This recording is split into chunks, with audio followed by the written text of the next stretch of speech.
So November of 2016, this shelter opens. We were in the early stages of our state of emergency. So we had to get into buildings quickly, and this was a good place to do that. But we knew there was going to be more work to come, and we wanted to transition this building into a place that's not just something where we could serve people now in a state of emergency, but also for the next several years, as we're going to be in this for a while. So Willamette Center has been closed for about a year and a half. They've been doing a lot of renovations. One of the biggest things is every single bunk now has access to their own outlet with a USB port. They've replaced every single skylight. We've got all new mattresses. They're also redoing the ADA ramps that are outside.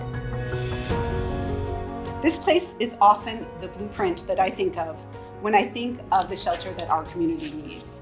We take for granted that you can bring your pets with you.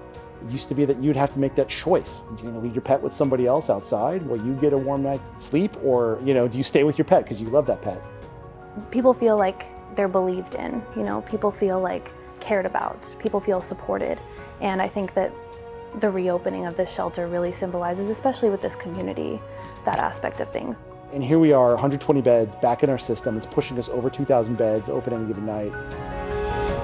I believe in the county that I think everyone in this room believes in. One that is filled with opportunity, safety, health, and belonging.